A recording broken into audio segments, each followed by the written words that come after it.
हिंदी। शनिवार की व्रत कथा। एक समय स्वर्गलोक में सबसे बड़ा कौन के प्रश्न पर 9 ग्रहों में वाद विवाद हो गया। विवाद इतना बड़ा कि परस्पर भयंकर युद्ध की स्थिति बन गई। निर्णय के लिए सभी देवता देवराज इंद्र के पास पहुंचे और बोले, हे देवराज, आपको निर्णय करना होगा कि हम में से सबसे बड़ा कौन है। देवताओं का प्रश्न सुनकर देवराज इंद्र उलझन में पड़ गए। इंद्र बोले, मैं इस प्रश्न का उत्तर देने में असमर्थ हूं। हम सभी पृथ्वीलोक में उज्जयिनी नगरी में राजा विक्रमादित्य के पास चलते हैं। देवराज इंद्र सहित सभी ग्रह देवता उज्जयिनी नगरी पहुंचे। महल में पहुंचकर जब देवताओं ने उनसे अपना प्रश्न पूछा तो राजा विक्रमादित्य भी कुछ देर के लिए परेशान हो उठे, क्योंकि सभी देवता अपनी अपनी शक्तियों के कारण महान थे। किसी को भी छोटा या बड़ा कह देने से उनके क्रोध के प्रकोप से भयंकर हानि पहुंच सकती थी। अचानक राजा विक्रमादित्य को एक उपाय सूझा और उन्होंने विभिन्न धातुओं स्वर्ण, रजत, चांदी, कांसा, ताम्र, तांबा, सीसा, रांगा, जस्ता, अभ्रक व लोहे के 9 आसन बनवाए। धातुओं के गुणों के अनुसार सभी आसनों को एक दूसरे के पीछे रखवाकर उन्होंने देवताओं को अपने अपने सिंहासन पर बैठने को कहा। देवताओं के बैठने के बाद राजा विक्रमादित्य ने कहा, आपका निर्णय तो स्वयं हो गया। जो सबसे पहले सिंहासन पर विराजमान है वही सबसे बड़ा है।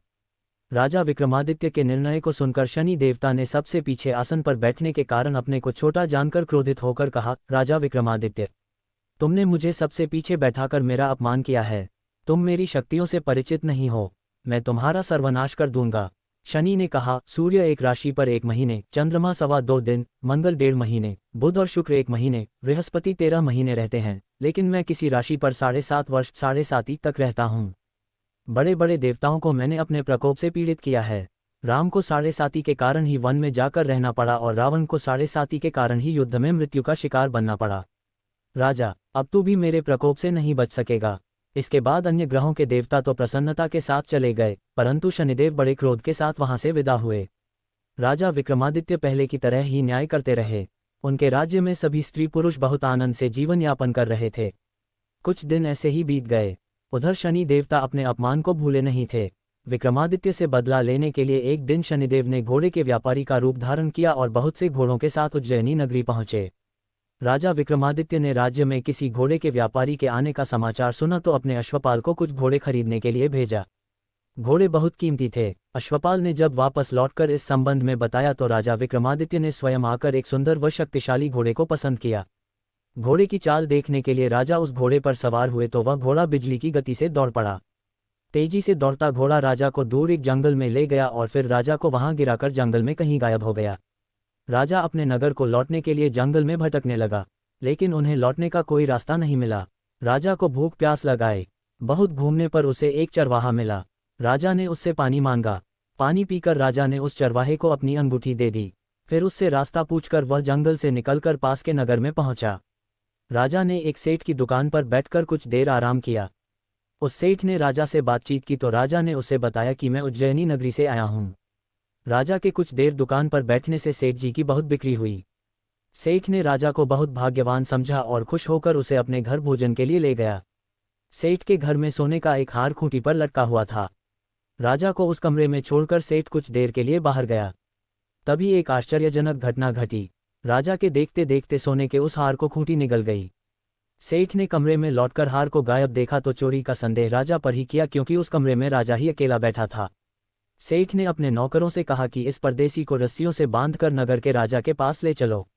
राजा ने विक्रमादित्य से हार के बारे में पूछा तो उसने बताया कि उसके देखते ही देखते खूंटी ने हार को निगल लिया था। इस पर राजा ने क्रोधित होकर चोरी करने के अपराध में विक्रमादित्य के हाथ पांव काटने का आदेश दे दिया। राजा विक्रमादित्य के हाथ पांव काटकर उसे नगर की सड़क पर छोड़ दिया गया।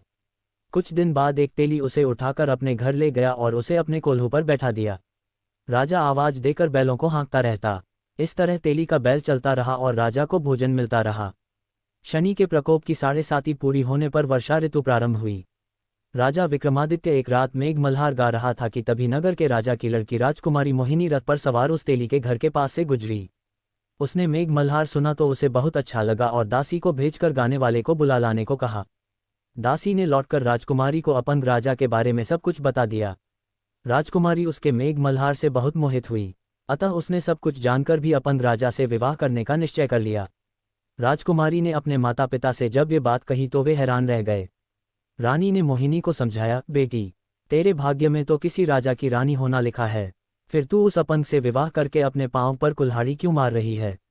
राजकुमारी ने अपनी जिद नहीं छोड़ी। अपनी जिद पूरी कराने के लिए उसने भोजन करना छोड़ दिया और प्राण त्याग देने का निश्चय कर लिया। आखिर राजा रानी को विवश होकर अपन विक्रमादित्य से राजकुमारी का विवाह करना पड़ा। विवाह के बाद राजा विक्रमादित्य और राजकुमारी तेली के घर में रहने लगे। उसी रात स्वप्न में शनिदेव ने राजा से कहा, राजा तुमने मेरा प्रकोप देख लिया, मैंने तुम्हें अपने अपमान का दंड दिया है। राजा ने शनिदेव से क्षमा करने को कहा और प्रार्थना की, हे शनिदेव, आपने जितना दुख मुझे दिया है अन्य किसी को न देना। शनिदेव ने कुछ सोचकर कहा, राजा मैं तुम्हारी प्रार्थना स्वीकार करता हूँ। जो कोई स्त्री पुरुष मेरी पूजा करेगा, शनिवार को व्रत करके मेरी व्रत कथा सुनेगा, उस पर मेरी अनुकंपा बनी रहेगी। प्रातःकाल राजा विक्रमादित्य की नींद खुली तो अपने हाथ पांव देखकर राजा को बहुत खुशी हुई। उसने मन ही मन शनिदेव को प्रणाम किया। राजकुमारी भी राजा के हाथ पांव सही सलामत देखकर आश्चर्य में डूब गई। तब राजा विक्रमादित्य ने अपना परिचय देते हुए शनिदेव के प्रकोप की सारी कहानी सुनाई। सेठ को जब इस बात का पता चला तो दौड़ता हुआ तेली के घर पहुंचा और राजा के चरणों में गिरकर क्षमा मांगने लगा। राजा ने उसे क्षमा कर दिया क्योंकि यह सब तो शनिदेव के प्रकोप के कारण हुआ था। सेठ राजा को अपने घर ले गया और उसे भोजन कराया। भोजन करते समय वहां एक आश्चर्यजनक घटना घटी। सबके देखते देखते उस खूंटी ने हार उगल दिया।